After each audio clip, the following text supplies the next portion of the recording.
Super Saravana stores.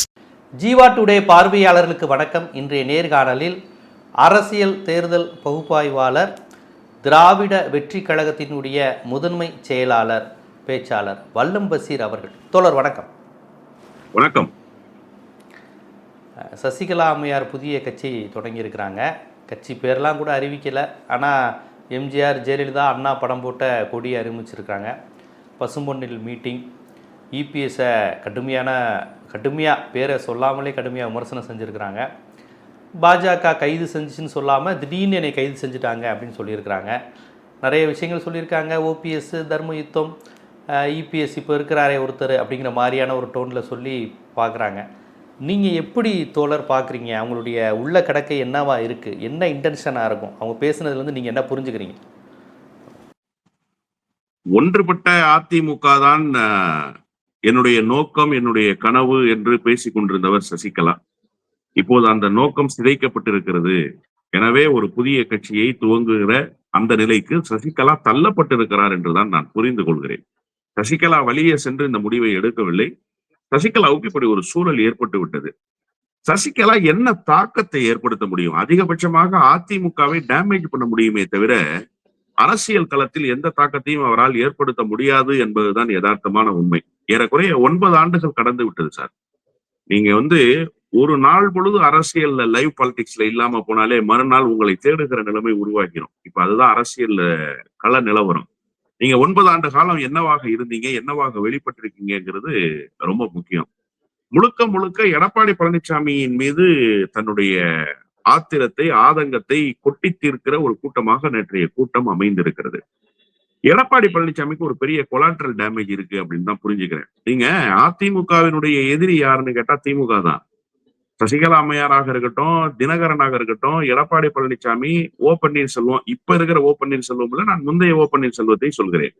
எல்லோரும் திமுகவை நோக்கித்தான் அரசியலை நகர்த்தினார்கள். திமுகவை விமர்சிப்பது, திமுக எதை செய்தாலும் அதை குற்றம் சொல்வது, இதுதான் அதிமுகவினுடைய பிரதான அரசியல். ஆனா நேற்றைய மேடையில் சசிகலா திமுக குறித்து எந்த வார்த்தையும் பேசவே இல்லை.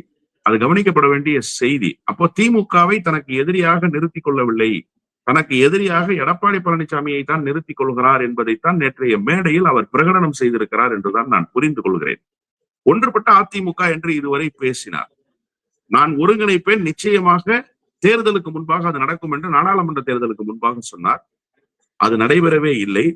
சட்டமன்ற தேர்தலுக்கு முன்பாக சொன்னார், அதுவும் நடைபெறவே இல்லை. இப்போதும் சொல்லிக்கொண்டே இருந்தார். கடைசியாக ஒரு மாதத்துக்கு முன்பு கூட ஒரு பத்திரிகையாளர் சந்திப்பை அவர் நடத்தினார் போயஸ் கார்டன் இல்லத்திலே. அப்போது கூட ஒன்றுபட்ட அதிமுகவை நான் உருவாக்கி கொண்டிருக்கிறேன், எல்லாம் சரியா வரும், அம்மாவினுடைய ஆட்சியை அமைப்போம்னு சொன்னாங்க. ஆனா கடைசி நேரம் வரை முயற்சித்தும் எந்த விதமான நடவடிக்கைகளில் முன்னேற்றமும் இல்லை என்கிற காரணத்தால் இன்றைக்கு இந்த நிலை உருவாகி இருக்கிறது என்றுதான் நான் புரிந்து கொள்கிறேன். ஆனா எடப்பாடி பழனிசாமியை மிகப்பெரிய அளவில் டேமேஜ் செய்வதற்கு, அவருக்கு இந்த அரசியல் வாழ்வை நான் தான் கொடுத்தேன் என்கிற நிலையிலிருந்து ஒரு வெளிப்பாட்டை நேற்றைக்கு மேடையிலே வெளிப்படுத்தி இருக்கிறார் சசிகலா அம்மையார். அதிமுகவுக்கு ஒரு பெரிய சவால் தான் இது. டிடிவி தினகரன் நேற்று ரொம்ப லாவகமா ஒரு செய்தியை சொல்லிட்டு போறாரு. திடீர் சாம்பார், திடீர் இட்லி மாதிரி இது திடீர் கட்சி என்று சொல்கிறார். உண்மையிலேயே ஒரு நன்றி கட்ட மனிதராக தினகரன் நேற்றைக்கு வெளிப்பட்டார். சசிகலாவை விடுங்கள், ஜெயலலிதாவை கூட நீங்கள் விட்டு விடுங்கள். சசிகலா தன்னை தூக்கி வளர்த்த தாயார். சசிகலா இல்லை என்று சொன்னால் இன்றைக்கு அந்த அரசியல் வாழ்வே தினகரனுக்கு கிடையாது. நீங்க எங்க இருந்து வந்தீங்க? உங்களுக்கு பெரிய குளத்துல எப்படி எம்பி சீட்டு? நீங்க எப்படி அதிமுகவுல இவ்வளவு பெரிய பொறுப்புகளுக்கெல்லாம் வர முடிஞ்சது? சசிகலா அம்மையாரால தானே. சரி, அதை கூட விடுங்க, அது ஃபர்ஸ்ட் இன்னிங்ஸ். 2வது இன்னிங்ஸ்ன்னு ஒண்ணு இருக்கு இல்லையா உங்களுக்கு? அது உங்களை துணை பொதுச் செயலாளராக அறிவித்ததற்கு பிறகு. உங்களை ஏன் துணை பொதுச் செயலாளராக அறிவிச்சாங்க? சசிகலா செய்த மிகப்பெரிய தவறுகளில் ஒன்று தினகரனை மீண்டும் அரசியலுக்குள் ஆளாக்கி விட்டதுதான். இவங்க ஜெயிலுக்கு போனாங்க. அதன் பிறகு நடந்த மாற்றங்களுக்கு பிறகு அவர் புதிய கட்சியை துவங்கினார். இன்றைக்கு சசிகலா அம்மையாரையே கேலி கூத்தாக பேசுகிற அளவுக்கு வந்திருக்கிறார் என்றுதான் நான் புரிந்து கொள்கிறேன். மொத்தத்தில் முரண்பாடுகளோடே நின்று கொண்டிருக்கிறார்கள். இவர்கள் தேர்தல் களத்தை எப்படி அணுகப் போகிறார்கள் என்பதை பொறுத்திருந்துதான் பார்க்க வேண்டும். ஆனால் அவர் இபி அந்த சிறையில் இருந்தது அப்படிங்கிறது குறித்துலாம் எனக்கு தெரிந்து முதன்முறையாக பேசியிருப்பதா எனக்கு தெரியுது. பாஜக அவரை ஜெயிலுக்கு அனுப்பிச்சு, ஆளுநர் சரியாக அந்த நேரம் பார்த்து மகாராஷ்டிரா ஓடி போனது, இதெல்லாம் குறித்து லைட்டாக பேசியிருக்காரு. ஆனால் பாஜக எதிர்ப்பு விமர்சனம் வரல. இது பாஜகவினுடைய எதிர்ப்ப சசிகலா அம்மையார் வலுவாக பதிவு செய்வாங்கன்னு எதிர்பார்க்கிறதே தவறு இல்லையா? பாஜக எதிர்ப்பை எப்படி சசிகலா அம்மையார் பேசுவாங்க? அவர்களுக்கு பாஜக எதிர்ப்பை பேச வேண்டிய எந்த கட்டாயமும் இல்லை. ஒன்று. இன்னொன்று, சசிகலா அம்மையார் ஒன்றுபட்ட அதிமுக என்று பேசியதை கூட பாரதிய ஜனதா கட்சியை முன்னிறுத்தி பேசியதாகத்தான் நான் புரிந்து கொள்கிறேன். அவர்களுக்கு எந்த லீடும் இல்லை சார் அதிமுகவுக்குள்ள. நீங்க ஒரு சமாதான பேச்சுவார்த்தையை நடத்தணும் அப்படின்னு சொன்னா, நேற்றைக்கு கூட ஓ பன்னீர்செல்வம் சொல்றாரு, நான் எவ்வளவு முயற்சி செஞ்சு பார்த்தேன் பன்னீர்செல்வம் ஜி, ஆனா பழனிசாமி ஒத்துக்க மாட்டேன்றாருன்னு சொன்னாரு. நேத்து தேனியில ஒரு பேட்டியில சொல்றாரு அவரு. அப்போ இவங்க பாஜகவை மையப்படுத்திய ஒன்றுபட்ட அதிமுக, பாஜக சேர்த்து வைக்கக்கூடிய ஒன்றுபட்ட அதிமுக, இப்படித்தான் நகர்ந்தார்களே தவிர இவங்க லீடு எடுத்து போறதுக்கு யாருகிட்டையுமே முகாந்திரம் இல்லாமல் தான் இருந்தாங்கிறது தான் யதார்த்தமான உண்மை. இப்ப கூட அமமுக கூட்டணியில சேர்ந்துட்டாங்க. நாங்க அம்மாவினுடைய பிள்ளைகள், எங்களுக்குள்ள வருத்தங்கள் இல்லைன்னு சொன்னாலுமே கூட பேச்சுவார்த்தையை நாங்க பாஜக மூலமா தான் செய்வோம். நாங்க தேசிய ஜனநாயக கூட்டணியில இருந்தோம், அதிமுக இப்பதான் சேர்ந்துச்சுன்னு தினகரன் சொல்றாரு. இது குறித்து எடப்பாடி பழனிசாமி நேற்று கேட்கிறாங்க. எடப்பாடி பழனிசாமி என்ன சொல்றாரு? ஆமாங்க, பாஜக கூட்டணிக்கு நாங்க போனோம், அதை தாண்டி தேசிய ஜனநாயக கூட்டணி எங்களோட கூட்டணி வச்சிருக்குன்னு ஒரு புதிய செய்தியை சொல்றாரு. அதனால தேசிய ஜனநாயக கூட்டணியில் ஏற்கனவே அங்கம் வகிக்கிற கட்சிகள் பாஜகவை முன்னிலைப்படுத்தி எங்கள்கிட்ட பேச்சுவார்த்தை நடத்துவாங்க, பாஜக எங்க கிட்ட தொகுதிகளை வாங்கி கொடுப்பாங்க அப்படின்னா, அப்ப இந்த அலையன்ஸ் தேசிய ஜனநாயக கூட்டணியா அல்லது தேசிய ஜனநாயக கூட்டணிக்கும் அதிமுகவுக்குமான கூட்டணியா? இப்ப இது ஒரு பெரிய புரிதல். இப்ப எனக்கு ஒரு ரொம்ப லேமேனா எனக்கு ஒரு சந்தேகம் வருது, நீங்க தீர்த்து வைங்க. அப்ப அதிமுகவுக்கு இத்தனை சீட்டு வேணுங்கிறத எடப்பாடி போய் பாஜக கேட்பாரு, பாஜகவுக்கு இத்தனை சீட்டு வேணும்னு பாஜக எடப்பாடிட்ட கேட்காது, அப்படியா? இல்ல, நேற்றைக்கு அவர் சொல்லி இருக்கிற ஸ்டேட்மெண்ட் நீங்க சொன்னது மாதிரிதான். என்ன சொல்றாருன்னா, பாஜக கூட்டணிக்கு அதிமுக போகல, தேசிய ஜனநாயக கூட்டணிக்கு அதிமுக போயிருக்கு, தேசிய ஜனநாயக கூட்டணிக்கும் அதிமுகவுக்கும் பேச்சுவார்த்தை, தேசிய ஜனநாயக கூட்டணியில கூட்டணி கட்சிகள் பேசி இடத்தை வாங்குவாங்க, அவங்க எங்க கிட்ட சொல்லுவாங்கன்னு சொல்றாரு. மறைமுகமா நீங்க சொன்ன செய்தியை சொன்னதாகத்தான் நான் புரிந்து கொள்கிறேன். ஏன்னா இப்ப தேசிய ஜனநாயக கூட்டணிக்குள் அதிமுக பிடிச்சுன்னா இது அதிமுக தலைமையிலான தேசிய ஜனநாயக கூட்டணி. நீங்க அகில இந்திய அளவுல என்னதான் ஒரு கூட்டணியை கட்டி அமைச்சாலும் சார், தமிழ்நாட்டுல எது பெரிய கட்சியோ அதுதான் தமிழ்நாட்டுக்கு தலைமை. இப்ப தேசிய ஜனநாயக கூட்டணியில ஏற்கனவே திமுக அங்கம் வகிச்சிருக்கு. வாஜ்பாய் பீரியட்ல கலைஞர் தலைமையிலான தேசிய ஜனநாயக கூட்டணின்னு தான் சொல்லுவாங்க. இங்க இருந்த இலகணேசன் கூட அன்றைக்கு கலைஞர் தலைமையிலான தேசிய ஜனநாயக கூட்டணின்னு பேசுவாரு. ராமதாஸ் கலைஞர் தலைமையிலான தேசிய ஜனநாயக கூட்டணின்னு பேசுவாரு. வைகோ அப்படிதான் பேசுவாரு. ஆனா இப்ப எடப்பாடி தலைமையிலான தேசிய ஜனநாயக கூட்டணின்னு எங்கேயுமே இல்ல. எல்லா இடங்கள்லயும் தேசிய ஜனநாயக கூட்டணி, பாஜக கூட்டணி அரசு, பாஜக கூட்டணி, இப்படித்தான் பேச்சு நடக்கிறது. இது ஒரு பக்கம் இருக்கட்டும். இப்ப என்னன்னா, இவர்கள் எல்லோருமே பாஜகவை முன்னிறுத்தித்தான் அந்த சமாதான பேச்சுவார்த்தையாக இருக்கட்டும், பாஜகவை முன்னிறுத்தித்தான் அடுத்த கட்டத்துக்கு நகர்வதாக இருக்கட்டும், இப்படி எல்லாவற்றையும் பாஜகவை முன்னிறுத்தியே செய்திருக்கிறார்கள். அதனால சசிகலா அம்மையார் பாஜகவை விமர்சிப்பார் என்று எதிர்பார்க்கவே தேவையில்லை. ஏன்னா சசிகலா அம்மையாரும் பாஜகவை டிபெண்ட் பண்ணி தான் ஒன்றுபட்ட அதிமுகன்னு பேசியிருப்பார்கள் என்றுதான் நான் புரிந்து கொள்கிறேன். எப்படி பன்னீர்செல்வத்துக்கு ஒரு நிலை இன்றைக்கு வந்திருக்கிறதோ அது போல சசிகலா அம்மையாருக்கு ஒரு நிலை வந்திருக்கு. பாஜக நம்ப வைத்து சசிகலா அம்மையாரை கழுத்தறுத்து இருக்கிறது. எனவேதான் இந்த நிலைக்கு தள்ளப்பட்டிருக்காரு. நீங்க சார் எப்போதுமே லைம் லைட்ல உங்களுக்கு காலம் இருக்கிற போதே நீங்க பயன்படுத்தினீங்க. சிறையிலிருந்து வந்த போது ஒரு நாள் முழுமைக்கும் ஊர்வலமாக வந்தார். எவ்வளவு பெரிய நெடிய பயணம் அந்த பயணம். அவர் சேர்வதற்குள்ளாக தமிழ்நாட்டினுடைய அந்த பகுதியில, அதாவது வேலூர், திருப்பத்தூர், இந்த பகுதியிலிருந்து அவங்க ஸ்ரீபெரும்புத்தூர் வழியாக சென்னைக்குள்ள நுழைஞ்சாங்க இல்லையா? அது ஒரு பெரிய எழுச்சி பயணம் மாதிரி இருந்தது. அந்த சூட்டோடு சூடாக அரசியலுக்குள் நீங்கள் களத்துல வந்திருந்தீங்கன்னா அன்னைக்கு இருந்த மாற்றம் என்பது வேறாக இருந்திருக்கும். ஒரு சசிகலா ஃபேக்டர் தமிழ்நாட்டுக்குள்ள இருந்திருக்கும். ஆனா இன்னைக்கு நீர்த்து போயிடுச்சே. சசிகலா அம்மையார் யார் என்று தேடுகிற நிலைக்கு வந்திருக்கிறது. எனவே இந்த காலம் என்பது பாஜகவால் தாமதப்படுத்தப்பட்டு சசிகலா அம்மையாரை ஒன்றுமில்லாமல், எப்படி ஓபிஎஸ்ஐ ஒன்றுமில்லாமல் பாஜக செய்ததோ அதுபோல ஒன்றுமில்லாமல் செய்திருக்கிறது என்றுதான் நான் புரிந்து கொள்கிறேன். இப்ப சசிகலா அம்மையாருக்கு ஏற்படுகிற அந்த கூட்டம் இது அவர் தேர்தலில் நின்றால் குறைந்தபட்சம் உங்க ஊர் பகுதியிலேயாவது ஒரு மாற்றம் வருமா? டெல்டா பகுதியிலேயாவது ஒரு தாக்கத்தை ஏற்படுத்துவாரா? சசிகலா தஞ்சாவூர் பகுதிகளில் நின்னாலுமே தொகுதிக்கு 1000 ஓட்டு வாங்குறது ரொம்ப கஷ்டம் சார். நேற்றைக்கு பாத்தீங்கன்னு சொன்னா ஒரு பிரதான ஊடகத்தில் இன்றைக்கு காலையில உங்களுக்கு நேர்காணல் அமர்வதற்கு முன்பாக நான் பாக்குறேன். கூட்டம் கலைந்து சசிகலா அம்மையார் பேசுகிற போதே போய்கிட்டு இருக்கிற காட்சி. இப்ப இது எல்லாமே ஒரு ஆர்கனைஸ்டு கிரௌடு தான். சசிகலா வருகிறார், நாம் போய் சசிகலாவை வரவேற்க வேண்டும்னு இவங்க சிறைச்சாலையிலிருந்து வருகிற போது எப்படி ஒரு தன்னெழுச்சியாக ஒரு கூட்டம் கூடுச்சோ, அந்த கூட்டம் இன்றைக்கு கமுதிக்கு வரல. கமுதிக்கு வந்திருக்கிற கூட்டம் பூரா யாருன்னு பாத்தீங்கன்னா, இவங்க ஏற்பாடு செய்து அழைத்து வந்திருக்கிற கூட்டம் தானே தவிர, தன்னியல்பாக சசிகலா அம்மையாருக்காக உருவான கூட்டம் என்று சொல்லிவிட முடியாது. இப்ப தஞ்சாவூர்ல என்ன பெரிய ஃபேக்டர்? இப்ப இங்க இந்த கமுதி கூட்டத்துக்கு வருவதற்கு முன்பாக தஞ்சாவூர்ல ஒரு ஆலோசனை கூட்டத்தை நடத்துறாங்க. தஞ்சாவூர்ல ஏறக்குறைய 22 வருஷமா நேரடியாக அரசியல் இருக்கிற எல்லா கட்சி தோழர்களையும் எனக்கு தெரியும். எல்லா கட்சியினுடைய மாவட்ட செயலாளர், ஒன்றிய செயலாளர்களும் எனக்கு நேரடியாக தெரியும்.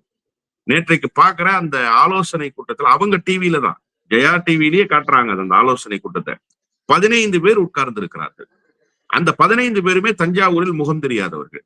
அவர்களோடு ஒரு ஆலோசனையை நடத்துகிறார். ரொம்ப வேண்டாம், நான் ரொம்ப எளிதாக சொல்றேனே. நேற்றைக்கு ஜெயா டிவியில சொல்றாங்க, கழக தொண்டர்கள் வாகனங்களில் தங்களுடைய கொடிகளை மாற்றினார்கள்னு ஒரு வீடியோவை போட்டு காட்டுறாங்க.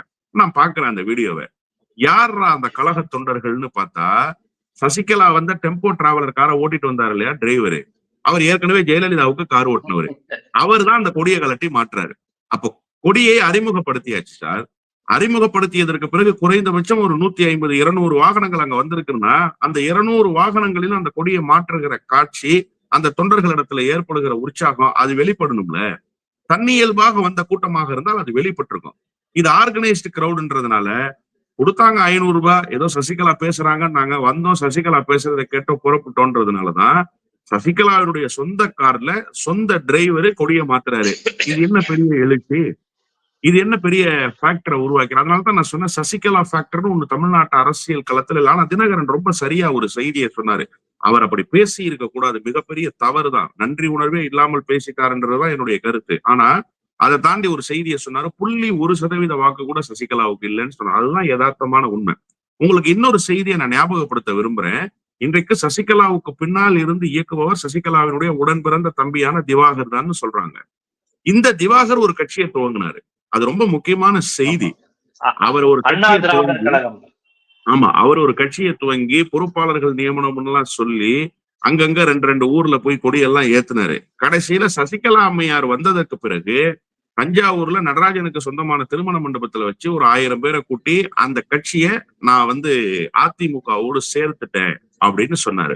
இப்ப அந்த கட்சிக்கு என்ன நிலைமை வந்ததோ அதே நிலைமை தான் சசிகலாவுக்கும் வரும்.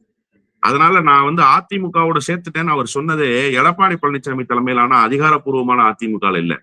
சசிகலா சொல்லிக்கிட்டு இருந்தாங்கல்ல, அதிமுகவுடைய பொதுச் செயலாளர் நான் தான், அந்த அதிமுகவுக்குள்ள சேர்த்தாங்க. இப்ப இங்க ஒரு மிகப்பெரிய கேள்வி இருக்கு. சசிகலா அம்மையார் ஒரு முரண்பாட்டை இப்போது உருவாக்கி இருக்கிறார். நேற்றைக்கு காலையில் வரை அதிமுக பொதுச் செயலாளர் சசிகலா உரை நிகழ்த்துகிறார் கமுதியில்னு போஸ்டர் அடிச்சிருக்காங்க. அப்ப நேற்றைக்கு காலை வரை அதிமுக பொதுச் செயலாளராக இருந்த நீங்கள் நேற்றைக்கு மாலை ஒரு புதிய கட்சியை அறிமுகப்படுத்துறீங்கன்னா, அப்ப பொதுச் செயலாளரே ஒரு புது கட்சியை துவங்குகிற அரசியல் விந்தைய நீங்க வேற எங்கேயாவது பார்த்ததுண்டா? இப்ப தமிழ்நாட்டுக்குள்ள சசிகலா அதை உருவாக்கி இருக்காங்க. அப்ப நீங்க பொதுச் செயலாளர் இது வரைக்கும் சொன்னது பொய் தானே? அப்ப எடப்பாடி பழனிசாமி சொன்னது சரியாயிடுச்சு இல்ல, உங்களுக்கும் அதிமுகவுக்கும் எந்த தொடர்பும் இல்லைன்னு சொன்னாரு. அப்ப இத்தனை ஆண்டு காலமாக அதிமுகவினுடைய பொதுச் செயலாளர் நீங்க விளம்பரப்படுத்திக்கிட்டே வர்றீங்க. அதிமுகவினுடைய பொதுச் செயலாளர் உங்களுடைய செய்திகள்ல சொல்றீங்க. ஏன் அந்த அதிமுகவினுடைய பொதுச் செயலாளர் பொறுப்பை நீங்க கேரி ஃபார்வர்ட் பண்ண முடியலன்றதை நேற்று சொல்லிக்கணும்ல. எதன் மூலமாக உங்களுக்கு அந்த சிக்கல் வந்தது? அப்ப அதிமுகவை நீங்கள் அப்படியே விட்டு விட்டீர்களா? அதிமுகவை விட்டு விட்டு வேற ஒரு இயக்கம் காண்கிற போது அங்க என்ன நிலைமை? ஏன் அந்த பொதுச் செயலாளருக்கு உண்டான அந்த அதிகாரம் உங்க கைக்கு வரவே இல்லை? நீங்க ஏன் கடைசி வரைக்கும் பொதுச் செயலாளர்னு சொல்லி ஃபைட் பண்ணிக்கிட்டே இருந்தீங்க? அது குறித்த செய்தி வேணும்ல. அது குறித்தாவது இந்த நாட்டு மக்களுக்கு சொல்லி இருக்கணுமா இல்லையா? குறைந்தபட்சம் உங்களுடைய ஆதரவாளர்கள் ஒரு 10 பேர் இருப்பாங்க, அவங்களுக்கு சொல்லி இருக்கணுமா இல்லையா? இப்போ இதெல்லாம் எதுவுமே இல்லாம வெறுமனே அவருடைய எதிர்ப்பை, அவர் மனசுக்குள் இருக்கக்கூடிய உள்ளக்கிடக்கையில் இருக்கக்கூடிய செய்திகளை பேசுவதற்காகவே நேற்றைக்கு கூட்டம் நடத்தியது போலவும் அதற்காகவே கொடி அறிமுகப்படுத்தியது போலவும் தான் இருந்தது. சசிகலாவுக்கு எந்த விதமான ஆதரவும் தமிழ்நாட்டு அரசியல் களத்தில், குறிப்பாக அவருடைய சொந்த மாவட்டமாக இருக்கிற தஞ்சாவூரில் கூட ஏற்பட போவதில்லை என்பதுதான் யதார்த்தமான செய்தி. சரி, இப்போ டிடிவி வேற நாங்கள் பாஜகவோட தான் கூட்டணியில் இருக்கிறோம்னு சொல்லிட்டாருன்னா, அப்போ எடப்பாடி தான் முதலமைச்சர் அப்படின்னு சொல்லி வாக்குகளை கேட்க மாட்டாரா அவரு? இப்ப ரொம்ப தெளிவா அவர் சாமர்த்தியமா பேசுறதா நினைச்சு ஒரு செய்தியை சொல்றாரு. அம்மாவுடைய பிள்ளைகள், எங்களுக்குள்ள கோபதாபங்கள் இருக்கும், நாங்க ஒன்று சேர்ந்துட்டோம்னு சொல்றாரு. ஒரு பக்கம் இது. இன்னொரு பக்கம் என்ன சொல்றாருன்னா, நாங்க பாஜக கூட்டணியில ஏற்கனவே அங்கம் வகிச்சோம், தேசிய ஜனநாயக கூட்டணியில இடையில வெளியில வந்தேன், பிறகு நான் தேசிய ஜனநாயக கூட்டணியில சேர்ந்தேன். இடையில தான் அதிமுக வந்ததுன்னு சொல்றாரு. எப்படி இவர் இடையில் போய் இடையில் வந்து சேர்ந்தாரோ அதுபோல அதிமுகவும் ஒரு தேர்தலுக்கு இல்லாம போய் மீண்டும் அடுத்த தேர்தலுக்கு வந்து சேர்ந்திருக்கு தேசிய ஜனநாயக கூட்டணியில. ஏற்கனவே அமித்ஷா இருக்கிற மேடையில் பேசுகிற போது என்ன பேசிக்கிட்டாங்க இவங்க?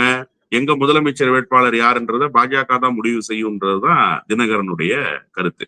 நேற்றைக்கு கூட தினகரன் என்ன சொல்றாரு அப்படின்னா, உங்களுடைய கட்சியினுடைய நிலைப்பாடு என்னன்னு கேட்டா, என் கட்சியினுடைய நிலைப்பாடு அமித்ஷாவினுடைய நிலைப்பாடு தான்றாரு. அப்ப நீங்க எதுக்கு ஒரு கட்சிக்கு பொதுச் செயலாளர்?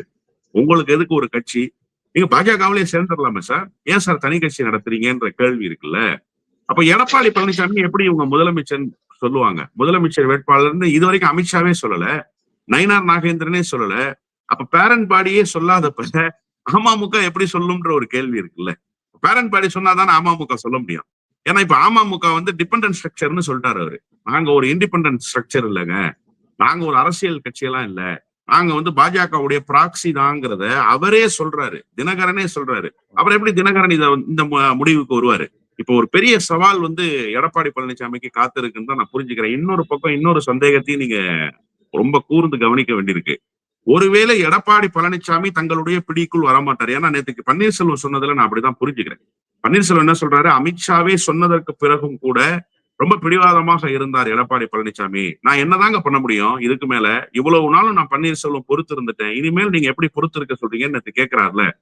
மீண்டும் ஏதாவது புதிய செய்திகளை கொண்டு சேர்க்கிறதோ பாஜக எடப்பாடி இடத்துல, எடப்பாடி பழனிசாமிக்கு அந்த முடிவுக்குள் கொண்டு வரக்கூடிய ஒரு சூழலை உருவாக்க முடியலையா பாஜகவால? அதனால ஒரு த்ரெட்டன் கூட சசிகலா மூலமா பண்றாங்களா? பாத்தீங்களா, நான் இதெல்லாம் பேச வச்சுட்டேன்னா நாளைக்கு உன்னுடைய வாக்கு வங்கி பாதிக்கப்படும். சார், இவங்க தென் மாவட்டத்துல அமமுக வந்ததற்கு பிறகு அதிமுகவினுடைய ஓட் பேங்க்ல பெரிய சேதாரம் இல்லை அப்படின்னு சொல்லி சொன்னாங்க, கன்சால்டேட் பண்ணியாச்சு அப்படின்னு சொல்லி சொன்னாங்க. ஆனா நேற்றைக்கு சசிகலா பேசி இருப்பது சசிகலாவுக்கு எந்த விதமான ஆதரவலையும் ஏற்படுத்துதோ இல்லையோ, ஆனா எதிர்ப்பலையை எடப்பாடி பழனிசாமிக்கு ஏற்படுத்தும்.